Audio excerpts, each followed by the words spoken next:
There is a black and white photograph that stops people cold. A white fiberglass mask emerging from the tunnel at Madison Square Garden. Blood still fresh on the #1 jersey of the Montreal Canadiens. Behind that mask, a man who had already endured nearly 200 stitches across his face, 4 broken noses, 2 shattered cheekbones, all before the world ever saw him wear it. His nicknames were Jake the Snake and the Masked Marvel. And even Gordie Howe, the most feared scorer of his era, admitted he thought twice before challenging him. Terry Sawchuk once said, "He is the only one who ever made me feel like I still had something to learn about this position." What made him so terrifying? Stay with us. It was November 1st, 1959, Madison Square Garden, New York City. The Montreal Canadiens were on the road, and the air inside the old arena was already thick with tension. Back then, there was an unwritten law in the NHL. Goalies played barefaced, no protection, no mask. To wear one was considered cowardice. Coaches enforced it. The crowd expected it. And head coach Toe Blake had made it absolutely clear. His goaltender would not wear a mask in a real game, no matter what. Just 3 minutes into the first period, Rangers forward Andy Bathgate unleashed a vicious backhand shot. The puck struck him directly in the nose and cheek. He collapsed instantly in a pool of blood. 7 stitches, from his upper lip to his nostril. But what happened next, inside that dressing room, was the moment that truly terrified everyone. He looked straight at Toe Blake and said, "I am ready to go back, but I am wearing the mask." Blake exploded. He ordered him to take it off. The answer was no. With no backup goaltender available, Blake faced an impossible choice. An amateur goalie named Joe Schaefer, who worked at the arena, was already putting on a Canadiens jersey. Blake had no option. He gave in.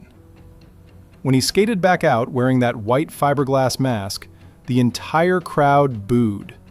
They called him a coward. He responded with a shutout performance and a 3-1 victory. Andy Bathgate said in 2009, "The goaltender's face takes the most brutal punishment in hockey. If I had shot with my forehand, he probably would have been 6 feet under." And Steve Sable, the broadcasting veteran, described it this way. He looked like a character from a Lon Chaney horror film. It was a shocking image for everyone in that building. His own words on that night, "If you jump out of an airplane without a parachute, does that make you brave? No, I think that makes you stupid. I will never play without a mask again." While other goalies relied on instinct, he relied on something far more unsettling: preparation. Throughout his peak years in the NHL, he carried a small black notebook. Inside it, detailed notes on every opposing forward he faced. Not general observations, specific ones. Gordie Howe always shoots high to his left when he cuts in from the wing. Bobby Hull tends to fake the shot before passing across. But the truly terrifying part was what he did with that information during a game. He would deliberately leave a gap open, exactly the spot he knew a particular shooter preferred most. And the moment that player released the puck, confident in his choice, he closed it. Gone. Stopped. The greatest scorers in the league began to doubt their own instincts when facing him. That is not a physical battle. That is psychological warfare. The man they called the most elegant gentleman in NHL history, who played alongside him for years, said it plainly. He studied opposing players years before anyone else thought to do it. He was always one step ahead. And Scotty Bowman, one of the most decorated coaches in NHL history, put it this way. His analytical ability was unmatched. He did not stop pucks with his hands. He stopped them with the mind of a scientist. Before he came along, a goaltender had one job: stay in the crease, do not move. Going beyond that line was considered the greatest sin a goalie could commit.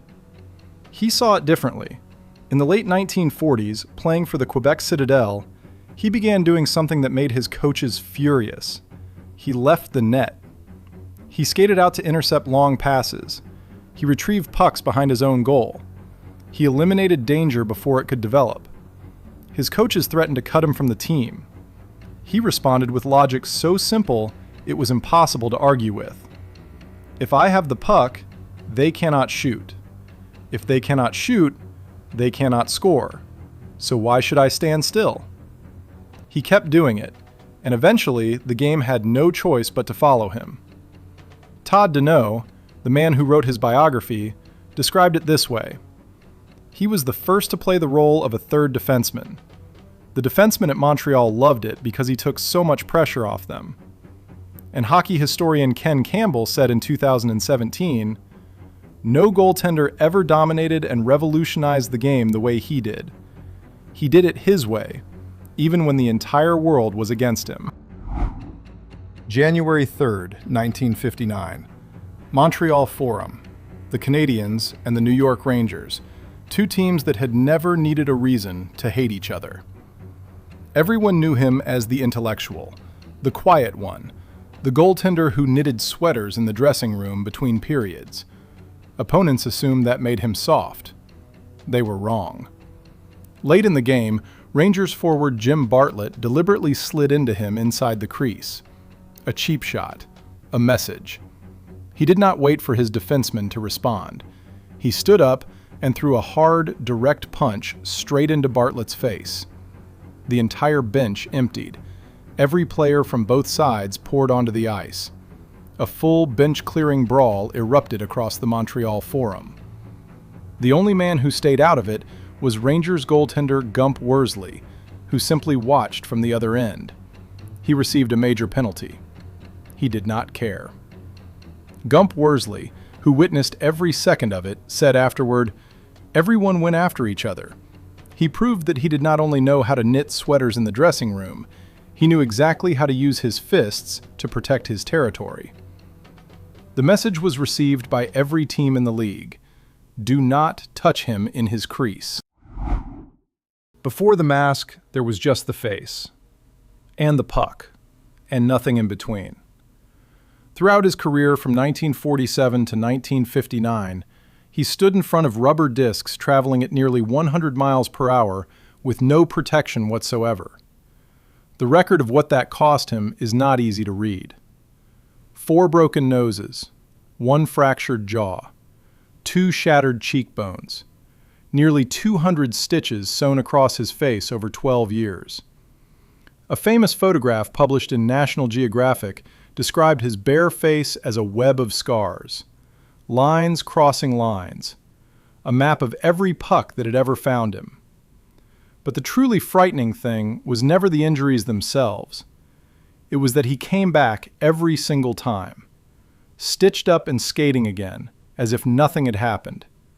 He played like a man who had already lost everything he could lose, and therefore had nothing left to fear.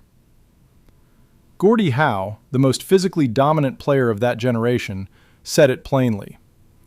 Goalies back then all had faces that only a puck could love. But he had a terrifying stillness about him. He got stitched up and came right back like nothing had happened. Robert Bowie Jr., a fan who witnessed it as a child, never forgot. "I saw his blood on the ice in front of the net while he was being stitched up. He showed no pain at all. He was so tough it was frightening." His own words on the matter. "I designed the mask to protect, not to look beautiful. I had more than enough scars to understand that courage cannot stop a puck with your cheekbone." 7 Vezina Trophies, 6 Stanley Cup championships, 5 consecutive Vezina wins from 1956 to 1960. The first goaltender in NHL history to win both the Vezina and the Hart Trophy in the same season. Still setting records at 44 years old. But the numbers are not the legacy.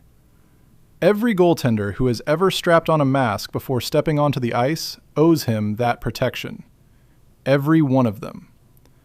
Todd Deneau said it best. He did not just become the greatest goaltender. He created what a modern goaltender is. Every masked goalie alive today owes him their life. Hit like to support us, and tell us in the comments, which moment of his career impressed you the most?